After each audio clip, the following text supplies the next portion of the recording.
Hola a todos y bienvenidos a este su programa Consultorio Jurídico aquí por el canal 6 de Alfasur Fibra Óptica. Hoy hemos querido traer un programa flash porque está en boga, está en la mesa, está en el compartir de los cafés en el gobierno nacional, algo que muchos llaman el hundimiento de la reforma laboral. Para que usted tenga una idea, saque sus propias conclusiones, obtenga sus opiniones, acompáñenos un momento, porque aparte de todo, tenemos un invitado de lujo. No se trata sino de un abogado especialista en Derecho Administrativo y Constitucional, magíster en Derecho Público y candidato a doctor en Administración General. Les hablo de la actualidad un concejal de Pitalito, el doctor Frankie Alexander Vega Murcia. Doctor Frankie Alexander, bienvenido a su programa. Fernando, gracias. Un saludo especial para usted, por supuesto, para todo el equipo de trabajo de el Canal 6 de Alfasur de Cable Fibra Óptica y claro que sí a los seguidores y televidentes de este importante canal. El agradecimiento por venir aquí a Consultorio Jurídico. Recuerdo que hace muchos años yo estaba de ese lado haciendo esta tarea de consultorio jurídico. Mi doctor Frankie, es un honor para nosotros tenerlo acá, pero para ustedes los invitados, hoy hemos traído al experto, una persona que ha estado tanto en lo público como en lo privado, persona que conoce de lo laboral y, hombre, doc, este tema está en boga y por eso hemos querido hacerlo ya, en este momento, para que la gente nos entienda qué es lo que está ocurriendo en Colombia. Para ustedes que están en el extranjero, para usted que en este momento está debatiendo con su familia, con sus amigos, y para poder que todos los colombianos tengamos una claridad medianera sobre lo que está pasando. Doctor Frankie, vamos a entrar en materia. Se habla del hundimiento de la reforma laboral, que básicamente es una ponencia negativa o una solicitud de archivo de la misma. ¿Qué fue lo que pasó, Doc? Bueno, en la Comisión Séptima, donde está la propuesta de nuevo estatuto laboral o reforma laboral para los colombianos, eh, tiene 14 senadores. De esos 14, 8 presentaron una ponencia negativa y hay otras dos ponencias dentro de esa comisión del Senado de la República. Con una ponencia negativa de 8 se dice son mayorías, la propuesta o la reforma ya está hundida dentro de la comisión. Sin embargo, no se ha dado el debate en el interior de la comisión. La ley quinta, que regula el funcionamiento del Congreso, determina que la ponencia simplemente es una etapa o un camino del debate. Puede ser que en comisión, cuando se den los debates, puedan cambiar de opinión algunos de los 8 o acoger la ponencia, una de las otras ponencias que presentaron los otros senadores favorablemente. Ponencia Sin embargo, alternativa. se dice ya está hundida, claro, porque tiene la mayoría de los votos de esa comisión. Y está hundida con unos argumentos bien interesantes que he estudiado o que he revisado dentro de lo que uno encuentra tanto en los medios como en la información específica del proyecto. Es un proyecto que recoge unos intereses valiosos del pueblo colombiano. Y dicen, vamos a mejorar o vamos a devolvernos a la época donde se pagaban horas extras o recargo nocturno o dominicales y festivos. Realmente ninguna de esas se han acabado. Lo que pasa es que se subieron tiempos. Entonces, si ustedes recuerdan, la reforma que hubo hace años atrás para el recargo nocturno empezaba a las 6 de la noche. La reforma lo corrió a las 9 de la noche el recargo nocturno. Ahora lo que se quiere con la nueva reforma es devolverlo a las 7. No a las 6 como estaba, no a las 9 como quedó, sino a las 7 como de quién. En conclusión, en uno de los temas. Otro de los temas es, vamos a recuperar el pago del recargo dominical. El dominical se pagaba 100% en el pasado. Sí. Luego se dijo, no, se paga menos, 75. Ahora se dice al 2000, de hecho la propuesta es progresivo, el crecimiento el dominical.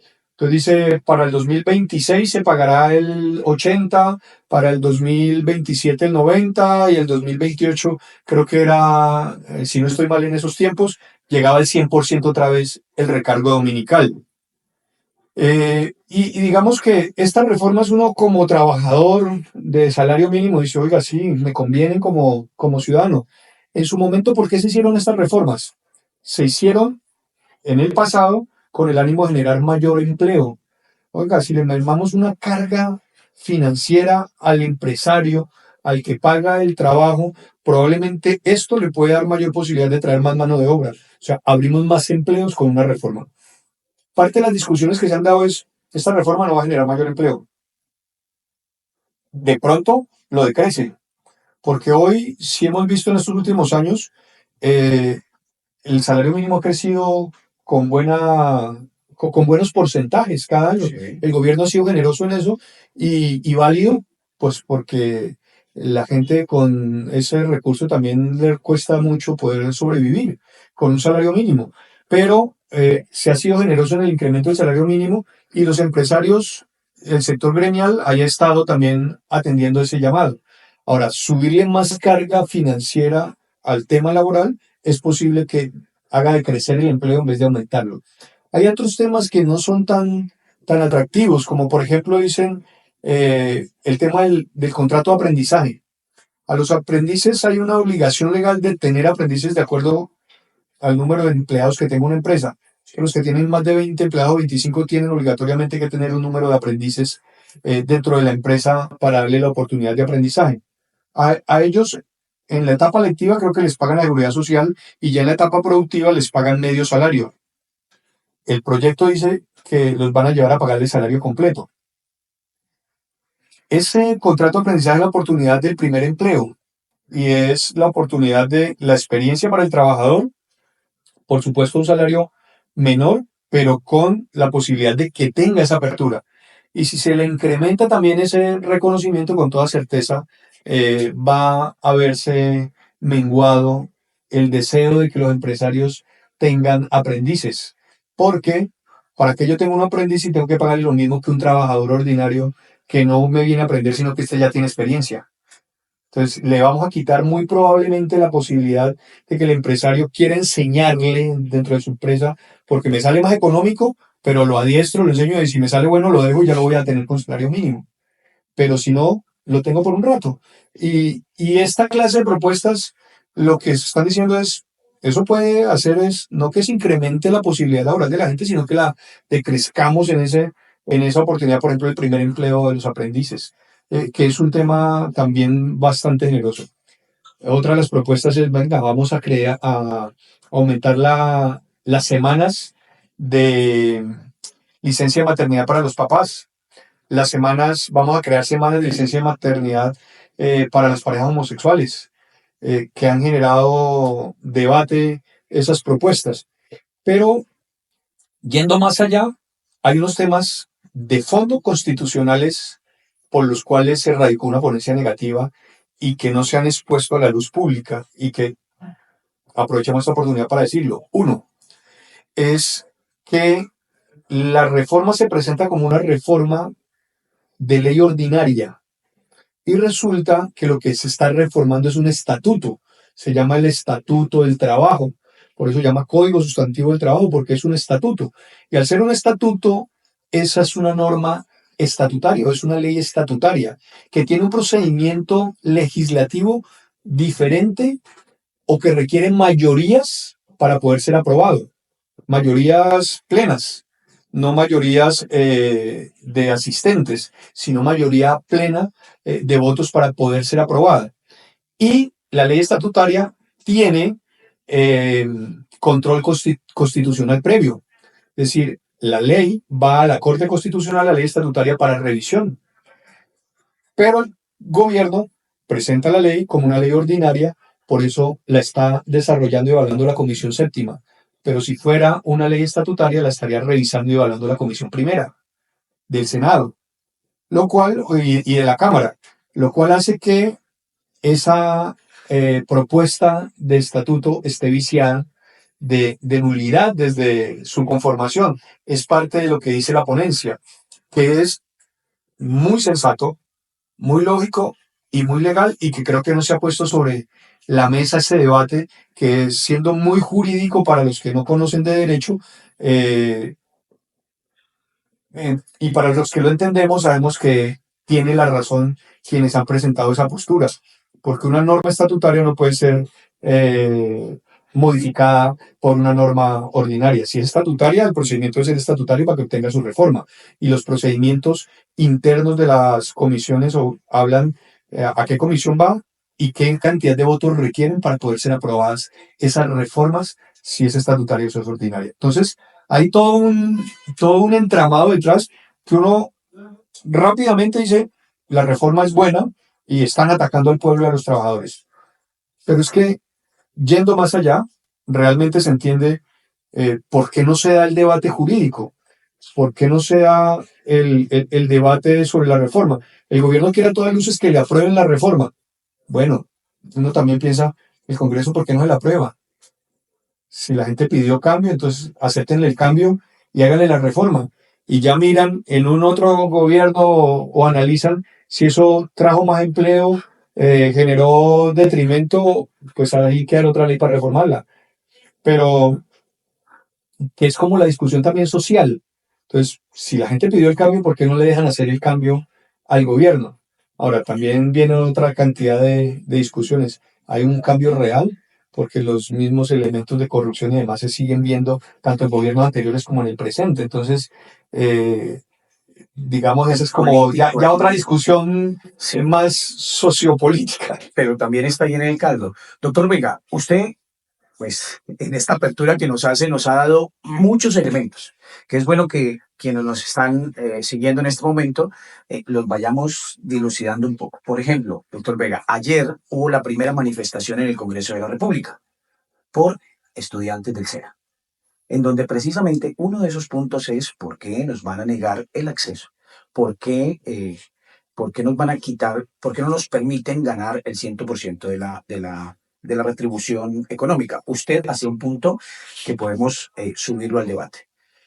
Tienes razón en cuanto a cuál sería la diferencia para el empresario si yo contrato un aprendiz del SENA o una persona que ya tenga experiencia. Si igual voy a tener que pagarle el 100% de su salario y prestaciones sociales, bueno, todo lo que eso conlleva.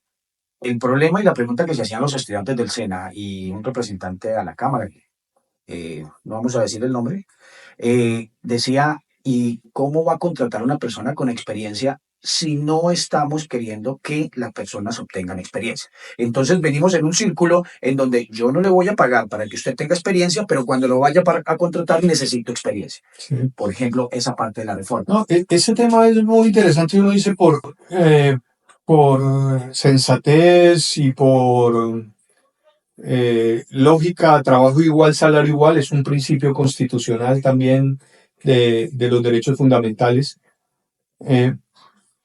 Pero precisamente el contrato de aprendizaje, que no es un contrato a término fijo y que no tiene las mismas condiciones de un contrato laboral, sino que se llama precisamente contrato de aprendizaje, porque lo que se está dando a través de él es la posibilidad de que una persona que se acaba de formar tenga el derecho a una oportunidad de aprendizaje práctico. Sigue siendo estudiante en formación, no deja de ser estudiante, no es una persona que ya salió de su formación a buscar un empleo con experiencia. Es un estudiante en formación al que se le da una oportunidad para que mejore su formación, su capacidad y adquiera una experiencia que no tenía para salir luego a buscar un empleo fijo. Entonces, se ha ido incrementando. De hecho, esta no es la primera reforma frente al tema del contrato de aprendizaje. El contrato de aprendizaje ha tenido múltiples reformas y una de esas, por supuesto, es esta, que se ha ido incrementando. Hoy está en medio salario cuando están ya en esa etapa productiva, que seguramente no les alcanza para sobrevivir, pero es que están en etapa de estudiante. ¿Cuál era el objetivo? Que les alcance para sus transportes, para sus gastos, para su básico y no para vivir, porque es un empleo de aprendizaje, no es un empleo formal. Al llevarlo al salario mínimo, entonces, esos múltiples empresarios que normalmente son los de la pequeña y la mediana empresa, que aceptan recibir a estos aprendices del SENA para que adquieran su experiencia y también para ganar un poquito en su economía empresarial, porque pago menos, pero tengo una capacidad de trabajo a la cual tengo que enseñarle, pero si me sale bueno, se va a quedar seguramente conmigo en la empresa. Y ya cuando quede conmigo, después del contrato de aprendizaje, tengo que pagarle todo lo de ley. Entonces, incrementarlo va a hacer que estos que no tienen obligaciones, las empresas pequeñas y medianas con menos de 25 empleados, que no tienen obligaciones de tener aprendices dentro de su empresa, pues no lo vuelvan a contratar ni abrir puertas para ellos, porque Desincentiva la ¿para qué, contratación. para qué yo contrato un aprendiz que me vale lo mismo que un trabajador con experiencia? Entonces le vamos a quitar o a desmotivar o a desincentivar, que de hecho los aprendices briegan para conseguir su contrato de aprendizaje muchas veces, tienen que pedir favores y venga, ayúdeme a conseguirlo porque se tiene dificultades para conseguir ese contrato de aprendizaje y eso que es medio salario. Póngale, cuando digan hay que pagarle completo, entonces va a ser también quizás un poco más complejo para ellos mismos, que claro, motiva para unos estudiantes ya me van a pagar un salario, pero de pronto desmotiva es que los contraten y que no se puedan ni siquiera graduar porque no hay donde hacer su, su contrato de aprendizaje. Entonces, digamos que tienen ciertos bemoles que válido analizarlos y dentro de mi humilde análisis creo que como está bien. Está funcionando. Incrementarlo podría ser perjudicial para el mismo ejercicio del aprendiz, para el mismo ejercicio de la contratación, para el mismo ejercicio de la experiencia que necesita el aprendiz, que se la dan a través de ese contrato y que la puede certificar cuando va a pedir su primer empleo, ya formal. Esa experiencia que adquirió como aprendiz, se la valen para que la presente como trabajador, porque normalmente a todo trabajador le piden, tráigame la hoja de vida y qué experiencia tiene. Entonces, esa la puede certificar, pero si les va a dificultar conseguirla, entonces, ¿para qué? Doctor Vega, hablemos sobre estas reformas propuestas por el gobierno nacional en cabeza de nuestro presidente Gustavo Petro Rey. Él habla de reformas sociales, incluso ya conocemos, y creo que esta es la gota que derrama el vaso, porque se propuso la reforma pensional, la reforma de la salud y la reforma laboral. Él habla de reformas sociales. A mí me queda en la cabeza el sinsabor de que nos estamos enfrentando, y en esto usted es el experto en derecho constitucional, entre un Estado neoliberal frente a un Estado que defiende los derechos, ¿sí? Eh, como lo dice la Constitución, ¿sí? Colombia es un Estado básicamente paternalista, en esencia, todavía, aunque logramos la descentralización administrativa, eh, nosotros somos un Estado social de derecho. La inclusión y la presentación de estas reformas, como la pensional, la de salud y la laboral, son llamadas reformas sociales, porque precisamente vienen ancladas a la necesidad de la sociedad de cambiar un poco, lo decía usted, los modelos que tenemos hasta ahora. Centrándonos en la reforma laboral, usted decía algo muy atinado, y es, si las cosas no han funcionado como vienen, ¿por qué no le damos la oportunidad de variar? ¿Sí?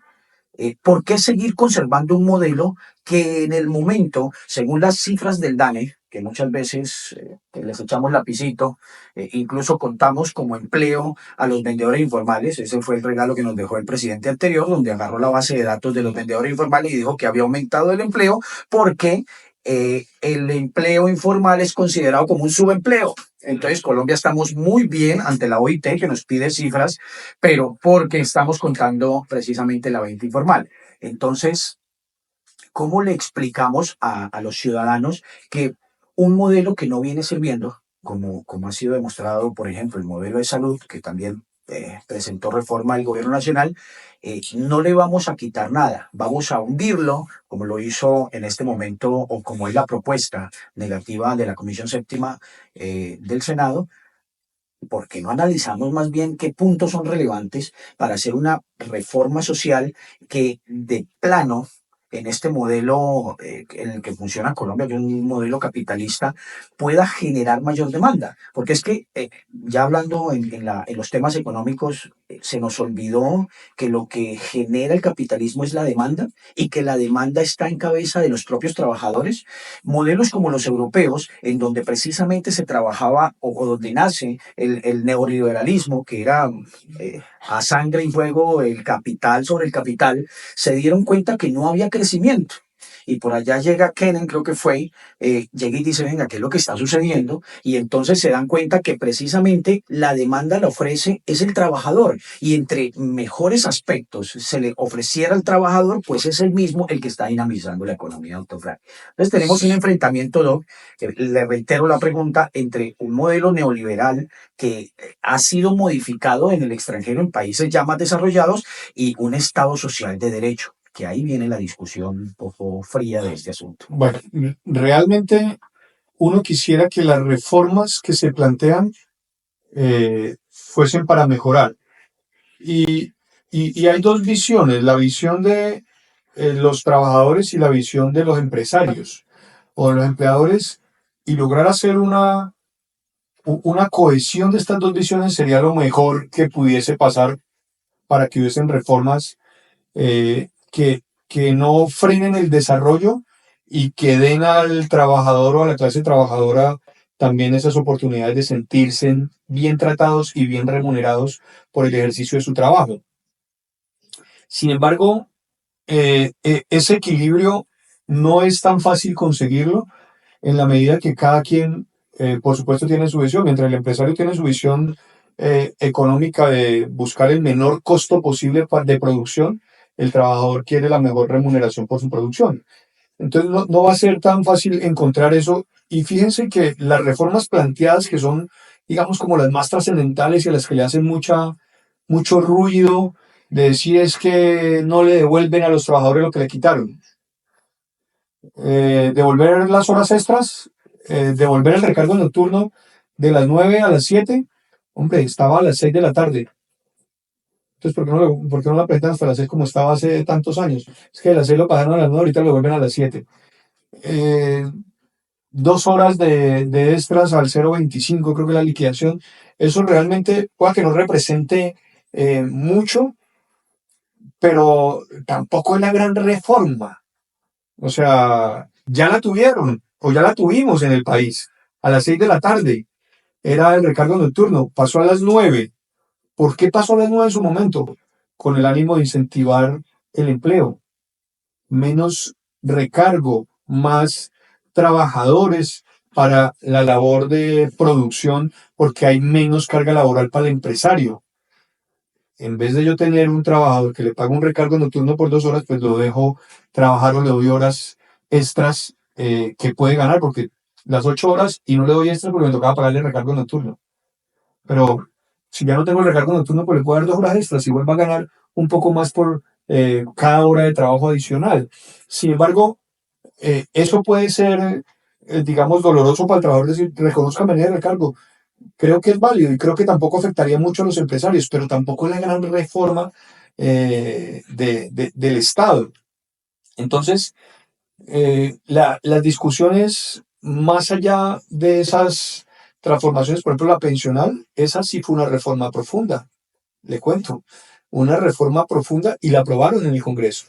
Hoy está en revisión de la Corte Constitucional, no sé si irá a caer o no por vicios en su procedimiento, en su formación y demás, pero la aprobaron y es una reforma profunda. Ahora, el país necesita, por supuesto, reformas. La salud está en una habilidad inmensa y no es de este gobierno. Viene acumulando y probablemente se necesitan unas reformas sustanciales a la salud. Pero en materia laboral, yo creo que hay que escuchar también al sector productivo, porque escucha esta cifra. El 80% del empleo en el país no lo genera el sector público, lo genera el sector privado. El sector público representa el 20% de la producción laboral del país. Entonces, ¿quiénes son los que mueven el empleo en el país? Los gremios, el sector privado. Creo que hay que escucharlos para hacer las reformas necesarias en la medida que son ellos los que están generando empleo, le están generando el recurso al trabajador de a pie para ganarse su sustento diario. Entonces, el 80% lo producen los gremios. Ahora, esa discusión de si los gremios económicos están en contra de la reforma o no, pues ellos tienen su razón y creo que el gobierno tiene la necesidad de sentarse a concertar antes que sentarse a atacar. Porque la posición del presidente, yo la veo desde dos perspectivas. Me gusta que use los mecanismos de participación ciudadana. Es una ley del año 94, la ley 134 del 94, mecanismos de participación ciudadana, plebiscito, referéndum, consulta popular, cabildo abierto. Ley 134 del 94. Pocas veces se ha usado. Ha habido como dos referendos. Entre ellos recuerdo uno donde se le pidió a los colombianos que querían la paz y dijeron que no. Entonces yo veo que nuestro, nuestro país amerita que se usen los mecanismos de participación ciudadana y me gusta más esa posición que la que había tomado en otras oportunidades, aunque esta también la untó de pelea. Vamos a hacer una consulta popular, consultemos al pueblo, ¿vale? Consultémoslo. Ese es el método legal. No saquemos a la gente a las calles a destruir puentes, andenes, peajes, etcétera, para a ver si me aprueban las reformas, que es lo que siempre está como sobre la mesa. Es que si no, el pueblo tiene que salir a las calles y cuando se hacen esas incitaciones, no hemos terminado en cosas buenas, siempre terminan con sobredimensionadas las manifestaciones, haciendo daños sociales. Vamos a la consulta popular en derecho. Creo que ese es el camino y me agrada esa posición del presidente y que le quite el tufillo de pelea y de agravio es lo correcto.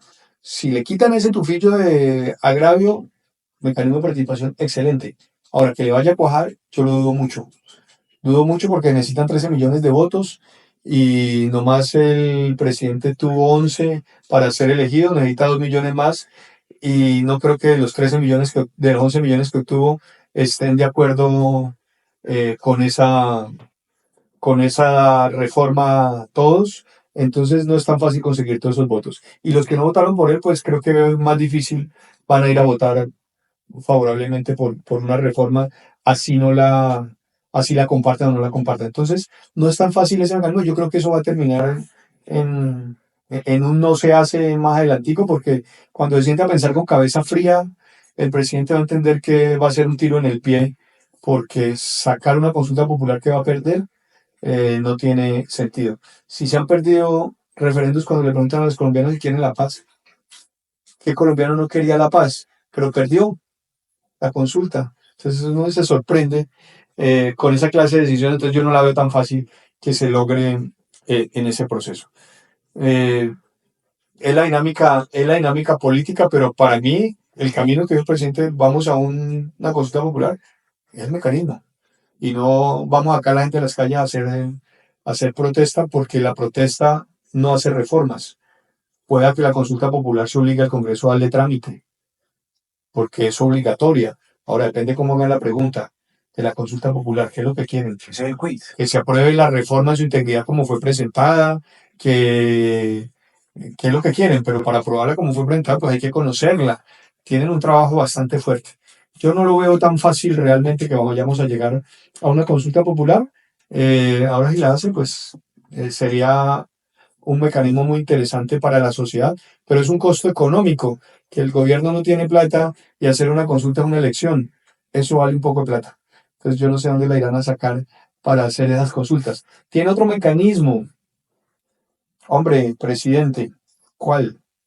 Se hundió una reforma, vuelve y preséntela. Tiene tiempo todavía de hacerla aprobar. Revise cuáles son las razones por las cuales le dieron ponencia negativa y siéntese en los próximos 2 meses con gremios y demás, y mire si de verdad tiene razón esa comisión en decir es que no es la séptima, sino que es estatutaria en la primera, pues preséntela donde es y hagan una reforma, vuelve y preséntela. El Congreso tiene que darle trámite. Es decir, la reforma, porque se hundió en comisión, no significa que no se pueda aún sacar adelante. La puede sacar adelante y creo que le cuesta menos atender, revisar, conciliar esas circunstancias por las cuales hicieron negativa, sentarse con los sectores económicos y los gremios, realmente hacer una propuesta que recoja los intereses del gobierno que es principalmente buscar los derechos de los trabajadores, pero que también entienda al sector gremial sobre cómo hacemos para que estas reformas no nos vayan a generar pérdida de empleos, sino a que mantengamos por lo menos la productividad que tenemos a pesar de las reformas que se hagan. Entonces, yo creo que eso vale la pena y volver a presentarla, porque es que cuando un proyecto se cae, no es que se acabó. Puede que hoy no haya voluntad, pero bueno, haga el trabajo para que haya voluntad. Es que él fue senador de la República por muchos años, sabe cómo funciona el Congreso. Y hoy uno se sorprende cómo no ha podido darle ese control con todo el poder que tiene el presidente de la República.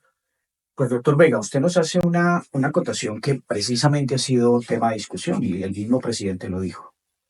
Eh, Él lo ha llamado de una forma, en las opiniones lo hemos descubierto como un saboteo legislativo en el que no quieren aprobar las grandes reformas o las reformas sociales. Eh, alguno de los Pero él de tiene las mayoría. opiniones, algunas de las opiniones nos indicaban a quién daña la reforma. Porque es que alguien me hacía a mí, hablando un poco sobre este tema, me hacía la acotación y me decía, venga, cuando los ingenios azucareros eh, tuvieron problemas económicos, se generó una reforma laboral en el tiempo del expresidente Uribe, en el que, como usted nos lo decía, doctor Vega, se pasaron el recargo nocturno de las 6 de la tarde a las 10 p.m. Se quitaron algunos dominicales y festivos, se recortaron algunos derechos laborales y el sector azucarero se recuperó. Cuando los bancos tuvieron problemas financieros, entonces los colombianos tuvimos que sacar de nuestro bolsillo y apoyar a los pobres bancos para que volvieran a lograr su punto de equilibrio y tuvieran ganancias como de 20 millones, que fue creo que la del año antepasado, la de 18 millones que fue la del año pasado. Entonces, venga, ¿por qué no le devolvemos a los colombianos, ¿por qué no le devolvemos ahora a los trabajadores todo ese esfuerzo que han hecho? Es que pareciera como si fuera un pecado, doctor Vega, lo decía un panelista en algún programa, eh, que volviéramos a retomar los derechos que por allá en 1830 y algo se pelearon. Y era que, por Dios, anochece a las 6, a las 7 de la noche. O sea, aquí en Colombia anochecía a las 10. Ahora anochece a las 9 de la noche. Entonces un trabajador no tiene derecho a percibir horas nocturnas porque en Colombia la noche es a las 9 de la noche. Esos temas han generado este tipo de discusiones sobre la mesa. Sí, y fíjese que, y yo creo que tienen razón, y eso no le cuesta mucho al empleador. Lo que yo digo es, hay que consultar los sectores y llegar a puntos de acuerdo, y ya cuando no se logren, pues tomar decisiones que tendrá que llevarlas al Congreso y hacerlas aprobar con su Bancada, con su bancada. De hecho, el Congreso ha tenido mayorías, solo que le han ido volteando esos aliados también por las mismas cosas que han venido pasando alrededor del gobierno, porque primer año tuvo todas las mayorías, pero no presentaron las reformas. Debió hacerlo desde el comienzo, ya va en el tercer año de gobierno, entonces también empieza a reducirse ese control del presidente eh, sobre el Congreso o sobre su bancada de gobierno, que empiezan a ser más difíciles de controlar esas decisiones dentro del Congreso. Ahora, el Estado colombiano es un Estado social de derecho, y uno piensa que, por supuesto, esa connotación social debe ir orientada a mejorar las condiciones de la sociedad, del pueblo, de las bases. Pero no por esa razón eh, se puede pensar en que todo lo demás está mal. Yo creo que se debe, por supuesto, construir sobre lo construido, trabajar sobre lo que ya se viene. Y aquí uno debe recordar los países desarrollados del mundo. El más cercano nuestro, Estados Unidos. En Estados Unidos, hora trabajada, hora pagada. Allá que prestaciones, que beneficios, A duras penas hace unos pocos años el gobierno de Obama les dieron seguridad social y eso a los que tienen empleo permanente, fijo. Eh, y, y la productividad es mayor que la colombiana, por supuesto. La empleabilidad es mayor que la colombiana, por supuesto. Tienen cifras mucho mejores que las nuestras en materia de oportunidad laboral y de empleabilidad. Claro, es una economía capitalista eh, ferviente, trabajo, trabajo, trabajo, pero hay menos desempleo, los números lo dicen, y hay más productividad, los números lo dicen. Entonces, ¿por qué emigran tantos colombianos para allá? Porque el empleo que no consiguen aquí lo pueden conseguir allá, mejor pagado y de pronto con mejor calidad de vida. O a lo mejor con sufrimiento en su calidad de vida para ahorrar y mandar para acá que rinde más la plata de allá que la de acá. Pero, eh, digamos, en términos laborales, económicos, son temas que hay que sopesar. Porque allá sí funciona y hay más oportunidad de empleo y acá no funciona y hay menos empleo y hay, las cifras de desempleo son más altas. Y eso que contando el empleo informal, como dijo usted, es que decimos que tenemos un nivel de empleabilidad. Pero realmente, por ejemplo, la reforma, otra de las críticas que le hacen es esa. No está generando nuevos empleos, ni está formalizando el empleo informal, el de la calle, porque para eso debería ser la reforma. ¿Cómo buscamos eso? ¿Cómo logramos que el trabajador agropecuario también tenga esos beneficios de algún día pensionarse? ¿Cuántos campesinos necesitamos que tengan pensión algún día? ¿Cómo hacemos para que esa reforma laboral sí permita que puedan cotizar, que algún día se pensionen, que puedan en su vez tener una renta? Pues, creo que hay que hacer un trabajo más profundo y aprovechar esta crisis para que le salga una buena solución al gobierno y, y al Congreso. Ahora, yo valoro mucho la independencia de los poderes y eso es lo que tiene hoy a este país, digamos, en una posibilidad de alejarnos de un gobierno radical como Venezuela y un gobierno eh, de complejo como el que tiene Venezuela, con todas las debilidades y, eh, cómo no decirlo, que es un gobierno hoy no legítimo por las elecciones que pasaron, pero ahí está. No podemos llegar en Colombia a eso. ¿Y por qué llegó Venezuela a eso? Pues porque las instituciones no fueron fuertes, porque se perdió la independencia de las instituciones, porque el mismo gobierno manejaba tanto el tema judicial como legislativo. Entonces, cuando todos los poderes están en una misma visión, pues podemos llegar a esas dictaduras y Colombia no está para una dictadura, que Dios no lo permita. Entonces, como están las cosas, creo que cada rama ha sabido tener su independencia. La rama judicial ha mostrado que no está arrodillada al Ejecutivo. El Ejecutivo también ha mostrado que tampoco se deja de la rama judicial ni el legislativo del gobierno y viceversa. Eso hace que haya una democracia y todos se eligen en tiempos distintos para eso, para que no haya la cooptación de intereses de un gobierno frente a las elecciones de las otras ramas. En eso la Constitución fue generosa, fue sabia y logró controlar esas visiones de las formas electorales que permitieran tener esos pesos y contrapesos en las distintas ramas del poder público.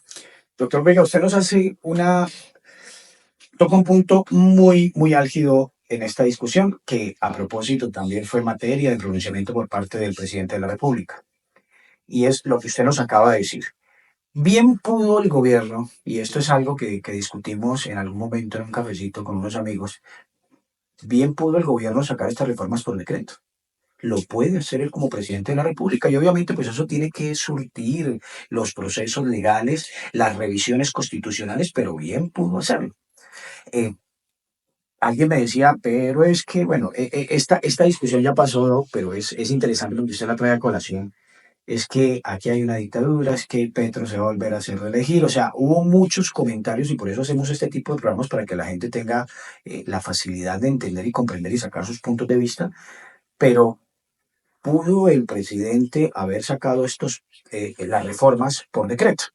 Lo pudo haber hecho, como en algunos casos algunos alcaldes, cuando no les aprueban algo en los consejos, pues van y lo decretan y asuman las consecuencias, porque o puede estar bien o puede estar mal. Usted toca un tema muy interesante y es, ante estas conjeturas que muchas personas sacaron, el presidente ha permitido precisamente la contradicción dentro de su gobierno. Y él en algún momento lo escribía escribe mucho en X y en sus redes sociales. Él decía, la oposición es buena, porque la oposición no permite que yo me equivoque. Sí, puedo estar equivocado, pero llega alguien con razón o sin razón y me está dando garrote sobre un tema y uno lo pone a pensar. Esta es la oportunidad para que miremos qué pasa con la reforma laboral o con las grandes reformas que ha propuesto el país. Pero ayer decía, antier decía el presidente, es que hay unos puntos de la reforma que vamos a sacar por decreto. Sí. Ayer aclaraba el ministro, porque claro, de una vez saltado y, uy, aquí sí se vino la de Troya, porque entonces el presidente se pasó por encima del Congreso y va a decretar la reforma. Ayer aclaró el ministro de Trabajo que algunos puntos que se van a sacar con decreto pues son unas obligaciones que tienen los tratados internacionales aprobados por el Son Congreso. reformas. Sí. Los decretos tienen dos objetivos. Uno, reglamentar la ley, la constitución y regular actuaciones del gobierno nacional que están dentro de su competencia como ejecutivo. No es tan fácil sacar por decreto reformas mientras no existan unos estados de excepción o mientras no haya autorización legislativa del Congreso autorizando al Ejecutivo para que haga por decreto reformas. De hecho, el Código Sustantivo del Trabajo que hoy tenemos vigente es un decreto, eh, pero es un decreto estatutario. Era la facultad que tenía en esa época, porque es un decreto antes del 91, que tenía la facultad el Ejecutivo y se la entregó, tenía la facultad del Congreso y se la entregó al Ejecutivo para que hiciera el Estatuto del Trabajo. Eh, y así hubo muchas normas. Hoy día el Congreso es más responsable. En el pasado eran más relajados, lo que le pasa a las asambleas y a los consejos. Eh, hay decisiones que no se pueden entregar al Ejecutivo. Hay facultades que no se pueden dar, como por lo menos los temas presupuestales. Ya la Corte Constitucional ha dicho, esa es competencia del órgano colegiado, Congreso, Asamblea, consejos. No se pueden entregar las facultades. De hecho, aquí en el Huila acaban de abrir una investigación al Consejo de Campo Alegre por entregar las facultades de manejo presupuestal al alcalde. No, no se puede. Aquí se han intentado varias veces varios artículos y los hemos logrado eh, que no se saquen porque serían ilegales. Pero el hecho de que el gobierno nacional diga es que vamos a sacar por decreto la reforma, pues fácilmente se cae en una revisión constitucional y de legalidad ante el Consejo de Estado. Entonces, van al Consejo de Estado y dicen, no, oiga, es que esto es tema del Congreso, que es el que regula el Estatuto del Trabajo, las condiciones, esto no es una competencia del Ejecutivo. Sí. No venga aquí a traerme por decreto un tema que es de naturaleza legislativa, a menos que el Congreso le entregue esas facultades o a menos que estemos en un estado de conmoción interior que le permita al gobierno nacional emitir unos actos administrativos o decretos que transformen o que le permitan hacer tomar esa clase de decisiones en ese sentido. Y permítame, Doc, porque es que hubo un pronunciamiento bastante rápido por parte de un expresidente. Hablamos del expresidente Iván Duque, donde precisamente en su cuenta de X indicó o le dijo al señor presidente de la República que por favor no amenazara el Congreso. frente a su postura de realizar entonces o de aprobar, mandar la pregunta de aprobación de la reforma laboral por intermedio de una consulta popular. Entonces, el expresidente le dijo que, por favor, eso era una amenaza contra la democracia, pero usted nos ha explicado que precisamente la consulta popular es un mecanismo de participación ciudadana que es la máxima expresión de la democracia. Entonces, allí viene el debate también entre la posición de un expresidente como Iván Duque, en donde dice que está amenazando la democracia cuando lo que quiere es activar un mecanismo democrático. ¿Cómo le explicamos a la gente eso? Sí, lo que pasa es que el presidente dice vamos a hacer consulta popular y yo hasta ahí comparto plenamente porque es lo que tiene que hacer como presidente. O sea, el presidente ha sido elegido y juramentó cumplir la Constitución y la ley. Y cumplir la Constitución y la ley es hacer eso. Decirle, venga, Congreso, ustedes tienen su autonomía, no me aprobaron esto, les pido que dejen que el pueblo decida a través de la consulta popular. Excelente, excelente. Hasta ahí. Pero cuando ya dices que vamos a sacar a la gente a las calles y ustedes congresistas son estos y aquellos y no quieren tal cosa, ya está poniéndole el tinte adicional que le hace daño a la democracia y que le hace daño a un Estado social de derecho donde podemos disentir. Es que no estar de acuerdo con el otro no puede ser un problema mayor a no compartir ideas. Todos podemos pensar distinto y como dice alguien, por los gustos se venden los bombombones.